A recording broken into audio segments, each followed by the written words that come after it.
Hi, this is Nick Guest, and you're watching The Barn now. I'm doing a little interview here. Hi, and welcome to the Barn, live from the Barn Studios. You got the Mox here, and I'm joined online right now with a special guest, Nick Guest. Nick, how are you today, man? Not too bad. How are you doing? Doing really well. We put this together on short notice, but I'm glad we did. We're coming up on the holiday season, We are. Christmas vacation, and just such an epic role that you were involved in a movie that's just pretty much timeless.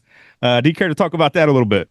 Sure. I mean, I feel so fortunate to have, you know, been involved. I mean, as always, you never know how things are going to go.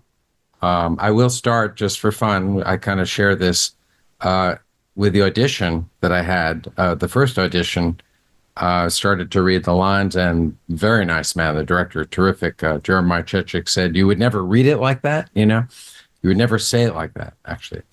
And I don't know what was going on in my mind, but I said, yes, I would. Actually, I would, or something like it. I was like, I've never done that before in my life. And I said, okay, so thank you very much. And I thought, as I was walking out, I thought, good job, Nick. You really blew that one. And then I got a call back and I read with Julia Louis-Dreyfus. But what I realized after is that sometimes something will happen almost subconsciously that will actually serve for the part. If I had said, "Oh, sure, yeah, what would you like?" You're dead in the water. You know what I mean? So you never know what's going to pop up. It's become such part of like pop culture. I'm sure you've seen the Halloween costumes and all Yeah. the memes and the Todd and the Margo, like I said, the memes and everything. And I was That, trying to think about the timeline. Had Seinfeld hit then at that point? no, I don't think it had. I don't think so. I mean, I remember standing there. The first scene I had with Julia Louis-Dreyfus. I don't believe so. No, I don't know. She Yeah, was. it might have been like almost around the same time where Seinfeld took off, and I think Right. it maybe took a little bit to take off. I'm not sure, I'm not sure either, actually. Yeah. what was it like working with her? Oh my, it was incredible. I mean, like just from that audition, which was the considered the callback or whatever. I mean, she's just incredible, and the atmosphere on the set was great. As I mentioned, Jeremiah Chechik, he's one of these guys who knew exactly what he wanted. And there was, as you know, a lot of physical stuff in it. And Chevy, I had met a million years before that, and he was great. Randy Quaid, I never had a scene with him, but I had done a movie called The Long Riders with him. So he and I talked before my scene. I think I did the first scene at something like 1 in the morning, and it was just great. The whole atmosphere. And but she is just, she's incredible. She really is. Her timing and totally there. I thought she was just brilliant. Yeah. And I run into her every now and then. And she's the same person. That's such a great thing. She's just a great person. What can I say? I don't know about you, but I feel like I'm a Midwestern guy, so I've had tons of neighbors that are maybe not who I would pick to choose next to, and Oh, just the contrast of you guys living next to the Griswolds and the mess that oh, that was, and especially when cousin Eddie came into town, oh, just yeah. the writing on that, and like I said, the contrast I think made it so funny. Oh, it's perfect. I mean, yeah, he was such a good writer. He really, I mean, it starts with the script. I was in a movie called Trading Places, and it started with the script. It was a brilliant. I don't know if you know that one. Oh yeah, oh yeah. It's like the timing, but yeah, it starts with the writing. It really does. But to have, as you said, that contrast and Randy Quaid. I mean, come on, are you kidding? When he when his stuff started up, it was just perfect. It really was. By the way, William Hickey, who's in it, who he's one of the is it the grandfather? And he's smoking a cigar. Okay, Uh, does his hair get on fire? It's something like that. Yeah, yeah. and his wife does the Pledge of Allegiance. Anyway, he was my first acting teacher. So again, I didn't have scenes with him, but it was such a great feeling to have ended up in a movie with him. He was just an incredible actor. Yeah. So When you rap on it, do you have the feeling of like this is kind of something special here? This is something that people really might enjoy. well, my wife and I went to a first screening that we were invited to was at what's now Sony, and it started just the first part with the animation, everything. We looked at each other and thought, "Oh, wow, something is up here." And yeah, from the moment it started, we did get that feeling, absolutely. What do you think it is about that movie that it's, lasted and it feels timeless every Christmas it comes around. You see it everywhere. It's almost unavoidable, and that's maybe another follow-up question is like, you turn on the TV sometimes and it's playing and you see yourself. Is it one of those sort of things? Yeah, I mean, it's again, it starts with a script, right? And an amazing cast of like old time actors and, you name it. And the timing, the director, of course, terrific. And the physicality was great. I didn't fall down the stairs, but the guy who did that was brilliant. Everyone on that movie really knew what they were doing, and the timing. And yeah, and as you pointed out, the contrast of, the uppity, people who are like not interested in kids or anything, family, the opposite of family loving people. It's just perfect. I mean, like, it sets up the whole comedy. It's fantastic. It's amazing. Yeah. And you mentioned Trading Places. You've been involved in a ton of acting, throughout your years, but I would say a lot of your work, it seems like even more so now, is voice acting work. I have been doing a lot of that. I feel very fortunate. Although recently, my wife and I can't talk about it too much, just got directed in our daughter's first feature. That she stars in it, wrote it, and my wife and I are in it. It's fun to be directed by your kid, and it's in post, so they're doing all like a lot of the final editing, the colorization, all of that whole process. But so I think people will enjoy that. It's a rom-com, so it's always fun to be in anything that has a comedy. Ed Begley, I don't know. Ed Begley, you must know. He's in it. Keith and Bobby Carradine, who I worked on The Long Riders with, are in it. So it's always great to work with people you've already worked with. But yeah, the voice stuff, I mean, I got into that in 1979. So that's what happened. And it's a miracle, because and with the voice stuff, you can just play any kind of person, you name it. It's pretty open. It's changed a little bit of late, but for the most part, you get to be people that you would never, be chosen to do on camera. But so it's really great. And yeah, so I feel extremely fortunate, I have to say. Yeah. Is there one aspect of your career that you enjoy more than the other? No, not really. I mean, I do. I mean, the voice stuff is very freeing. I remember doing some animated series. Starship Troopers was one of them. And you're on these things, and you're like 8 actors in a booth, and you're free. Really, there isn't the stress, I have to say, of let's get this shot done. The directors were always wonderful. One was a woman named Sue Blue, another Andrea Romano. These people really were just like kind of little miracles in my life, I have to say. And because once you're on one of those, you can be on it for like, my goodness, 50 to 75 episodes or something like that. It was like that when I did them anyway. And yeah, again, you get to play all kinds of people, and it's very freeing. But with my daughter's film, for example, when you're with people that obviously know you and everything, it becomes similar to the voice stuff in the sense that you're freer. There isn't let's get this shot. I mean, you have to get the shot. There is time involved. I'm not going to pretend otherwise, but it is. It is a lot of fun when you're with people that you really know. There's a freedom there, you know. But as far as films, I mean, I think I lucked out for the most part, over the years. I really did. I got to play all kinds of people, so that's been a fun thing. I'm half British. My dad was from England, so I played, for example, I played a British headmaster on a school, on a sitcom for a while. USA High, it was called.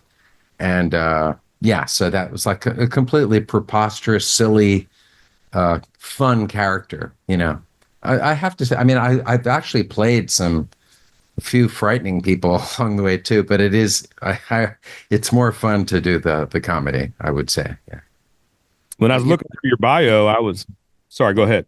No, I'll do anything. Oh, Long Riders was one of my favorite experiences because Walter Hill is brilliant. He is brilliant. I occasionally run into him, and it starts again. He's a great. I mean, he didn't write that, but he was involved with the writing, and he's a great writer himself. And so that was a blast. Yeah, definitely. And your some of your projects, well, I was looking through your bio and I was surprised to see Sons of Anarchy on your bio as something you were involved in. And then I I saw was. it was Jax Teller's dad. So was that voice work too then, I guess? I can't, I That was was okay. So that was the strange thing. I like to tell these little things if you don't mind. I was sitting sure, with yeah. my wife and the daughter who directed us in that movie recently, and I got this, text or whatever. Will you audition for the Sons of Anarchy thing? I didn't know what it was or anything. And my wife, I think they may have both leaned in, but definitely my wife said, get over to that studio and record this now. We were having a nice lunch. I ran to this place. I was basically either the first or second person that they recorded. And the woman who happened to be at this recording place that I go to occasionally, she wasn't satisfied with my first take, so to speak. And she might have worked with me for half an hour. Anyway, I was chosen. I think the producer, he just heard me and said, "Yeah, let's just go with this." There's so much luck of that kind, in this business. But anyway, yeah, that was all done. That was voiceover, and I was invited to some of the events, so I met, the actors, the actual actors or whatever. But it was an amazing experience too. Yeah, I mean, I've treasured all of those experiences. I have to say, yeah, You've mentioned luck a few times during this interview. yeah. How much of your success has been hard work and dedication to your craft and Okay, so that's a great question. So, okay, so my first of all, my first incredible luck was working with an amazing actress. This was years ago. Her name was Maureen Stapleton, and she literally was the original actor in certain very famous plays on Broadway and everything. And I knew her, and she just invited me to be in this play. And Anthony Perkins, who we all know from a certain frightening movie, Psycho, yeah. direct. It was an amazing thing. Like, what? I'm being directed by. So that was fun. But yes, you mentioned the craft. So actually, I had already, when I got that part, I had already started acting with William Hickey, who I mentioned, who's in Christmas Vacation. But then I went on for 2 years. I studied with an extraordinary woman named Stella Adler. She was just a brilliant, brilliant acting coach. She coached, Brando, you name it, a lot of amazing actors. Harvey Keitel was in one of the classes that I was in with her, incredible people, quite a mixture of people, actually. And yeah, and then I studied Shakespeare and I did some Shakespeare. And so, yeah, and I still work really hard. I take, like, for example, the voiceover stuff, I take very hard to heart as well.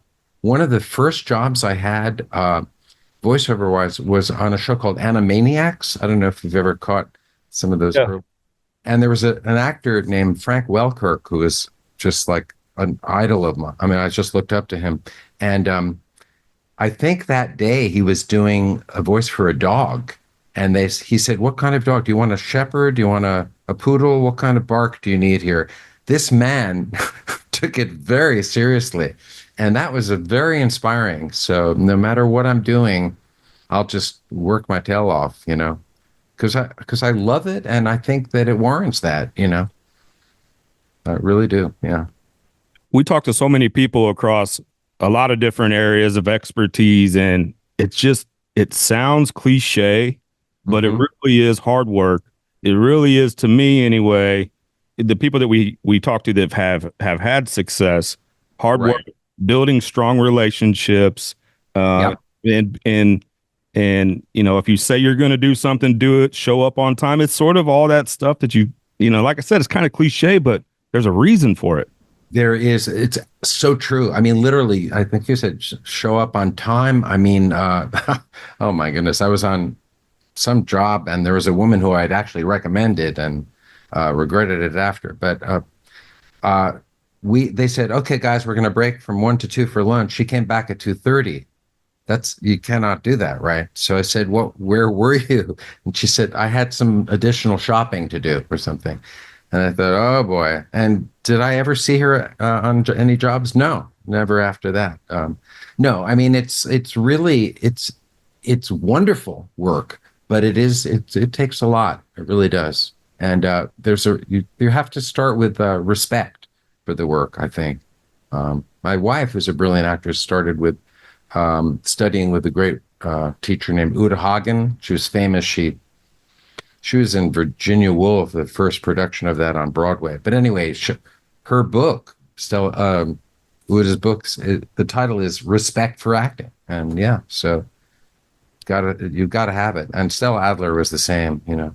Uta Hagen said the only excuse for being late for rehearsal is death, you know. Not shopping. Not Not shopping. shopping. No, shopping is not a good thing. Shop after the job is done, man. Yeah, right. Like after you get the Or paycheck, right? before, if you want, if there's a store open. Do you find yourself being critical, maybe even not, vocally critical, but critical of other actors or just the craft in general? I just try to steer away from any of that. I mean, I'm human. I'll be standing with an actor who I respect, and somebody will have started their work, and we just kind of give each other a look. But we're never badmouth an actor. That's terrible. That's just not good. Or a director. I mean, actually, I've been on films and on TV things where everyone, I mean, everyone, whether it's the crew or the actors, just couldn't stand the director. Said, please, why is this happening to us? But we all just like weathered the storm, and that's what you do, I mean, and then you know what happens actually after that? You work with somebody who is so fantastic that it kind of erases that terrible experience, So that's kind of the best way to approach it, I think. Are you able to enjoy films, movie, TV, whatever it is, as a fan? Oh, for example, my wife and I, we've been very fortunate because I'm a member of the Academy now. So we go to all these screenings, and I'm like a 5-year-old when I see actors that I like. So the other day we came across Will Ferrell, and he was kind enough to do a picture with it. And then I remember being at an event where, well, there were all these famous actors at this event, and suddenly Paul McCartney walked in. And everybody else became meaningless in that moment. It was very strange, like huge, huge actors. Like nobody wanted to talk to them. They all started to walk over to Paul McCartney. And there I was. I got in line like a 5-year-old. And I actually found myself tapping him on the shoulder and said, excuse me. And he turned around and he said, hello. He was so warm. It was fantastic. I mean, I don't think he would have come there had he not, intended to talk with people and been. But I have since learned that he's just a great guy. He really is, a You wonderful. always, you always love to hear that, when your idols, because we've all heard about, meeting you're not supposed to meet your idols or you might not want to. But when Right. it goes the other way, it's just such a warm feeling, I think. Oh yeah. So I to answer your question, I mean I'm a fan absolutely, and I love watching old movies. I can watch them over and over. Movies that I've have affected me that I love. Yeah, absolutely. You're involved in a couple projects or have been involved in a couple projects where the fan bases are hardcore, the Star Trek and the what was the other one? Oh, the Batman work, right? Where these people can take it to a whole nother level. Have you had some experiences with that? Well, I did an animated a lot of the episode, or I don't know how many episodes, but a number of the episode, the Batman animation series or whatever, and that was a case where you're in the room with Luke Skywalker, whoever, all these amazing people, and they're completely down to earth. We're all there. We're laughing. We're just having a great time, and it's also we lucked out with great directors. For example, on Batman, it was a woman named Andrea Romano. She's not working anymore. She's and a show called Justice League. And a show it was a somewhat short-lived, The Mummy. But anyway, it's always there. Generally, is like there are 6 or 7 of us in a booth, and it's a party. It is so much fun, especially when you're getting to do like efforts and stuff like that. Character falling off a cliff. Everybody is willing to do. By the way, not just their main character. they're willing to do like fight scenes or whatever. It's hysterical, and that is pure fun. I will say that. Yeah. Going back to your question about what I like to do most. I mean, it's just a lot of fun. That's a very unusual kind of thing that you get to do. When you're talking about this stuff, I'm always impressed, and maybe you've seen it, the documentary. I think it's a documentary with South Park, the guys at South Park, Oh, and how quickly they can turn things around and unbelievable.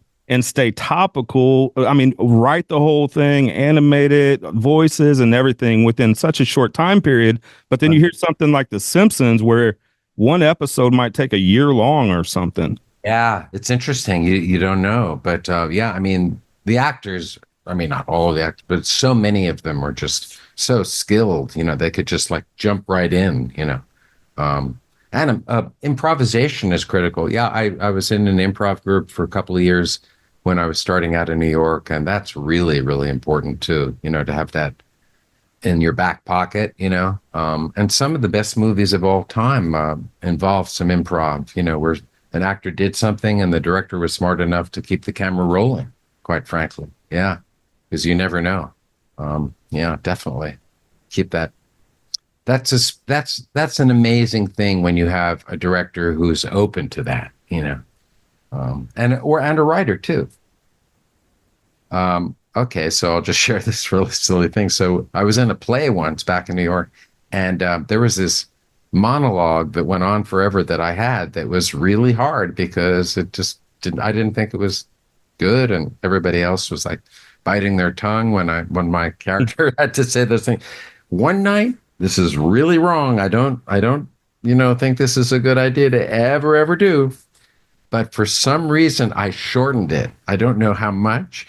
And nobody responded. We were all like, I mean, inside laughing on stage. By the way, this was a show where people were not turning up. It was not well reviewed. But nonetheless, we were all having a great time. Anyway, the writer was there that night. And I'm in the dressing room after getting changed. And I see him walking towards me. I think, oh, okay, I'm going to get fired right now. And he said, Nick, thank you. And he, Ah, he cut it down. I mean, the thing is, like, that was that was a smallish theater situation. And everyone was kind of on the same page. There were no egos, and talk about no egos, and then I remember seeing that writer years later. He became very successful writing novels and so forth. So, yeah, really, I guess maybe subconsciously I knew it was going to be okay, but again, don't do it. It's just word to the wise: do not do that. you talk about your daughter being involved in the film industry now. So there's, this family connection with you and your Really? wife and your brother and everybody else too. It's Are you happy to see that? Are you happy to carry that on in a way? Oh yeah, I mean, it was very funny because I was doing that thing I mentioned, this sitcom where I was the British headmaster, and my character, the second to the last episode, we were doing it for like 3 years. My character finally marries this woman, kind of character on the show, and so they were going to film this wedding, and the daughter who's directed this film was an extra, and she was in the wedding, so she was watching what was going on, and she took out a Kleenex and started to kind of pretend, or maybe she really was crying, and the camera was like right on her, and it was like it began at an early time. No, she was so funny, and she's a great director too, as well as acting. You talk about that project there and the one you're working on. What else do you have coming up? What else is in the future for you? Well, I'm lucky because I mean, like the last couple of weeks, for example, I've been on some fun voiceover things that I can't actually. You have to sign all these NDAs now or whatever. Sure. So I Yeah. can't speak of them, but I'm very fortunate in that, and maybe there'll be a sequel to the movie. I mean, that's jumping ahead a little bit, and and the other fortunate thing is, we go back and forth between here and New York, so that opens up more possibilities of maybe even a play. I did a show in, I don't know, in 2015 here, and I brought it for a couple of nights in New York. So I'm just open, but I'm very, very fortunate. The the voice stuff just continues on. Once you're in that world, you have really lucked out. I mean, listen, I'm not talking about the Will Ferrell world, but I'm talking about there's an underground of really wonderfully talented, fun people. The more that we are involved in some of these kinds of things, the more I'm surprised by how you think it would be. Like it's just such a everybody knows everybody. Everybody has worked with everybody. That's such a smaller community, I think, than maybe just as a fan or as an outsider would really think. Is that your experience? Oh my goodness. I mean, it's also like, for example, one of those, well, one of the first acting classes I was in uh, years ago. I mean, I don't see those people, like only a few last. So, okay, so this is a case in point. In the 70s, I did a play, a Shakespeare production of A Midsummer Night's Dream. Who was in that play with me? I'm saying like with me. No, I was one of the characters. John Goodman and Nathan Lane. Dang. And I run into them every now and then, and you have that in common that you were at this theater in New York, we had a great time. And I think so, apart from Goodman and Nathan Lane, I think there's one other actor, a couple of others that I've seen on shows like Dan Florek on Law and Order. He works a lot. And then there's one other guy, I can't remember his name right now. But there's a great feeling of like having, been in this that long, and I think it's also important to have done theater as well as film and throw in the voice stuff, to be open to all of it actually, I think is a good thing so you don't burn out. You're old. And also the great thing, because sports is a problem, obviously you get to a certain point where you're not going to be able to run down that court anymore or whatever, or that field. But acting, there's still parts open, as you get older. So that's a cool thing too. You mentioned John Goodman, and we're pretty close to the St. Louis area. He's a St. Louis guy. Yeah, Is he one of the greats? he is. I mean, like, actually, I might have seen him at a local grocery store out here where I live. And he's just like is completely warm and down to earth. And my goodness, been in so many incredible things. Yeah, so definitely. We've Um, taken up too much of your time. Nick Guest on The Barn, and we can't wait till they start, running those Christmas vacations on pretty much every night and on Amazon Prime, wherever it oh, is. thank you. Nick, enjoyed the conversation today. Thanks for doing this, especially last minute. And No problem. Great to meet you. Yeah. you too, and take care, okay? All right. Have a great holiday. Take care. Thank you. You too. Bye bye. Bye.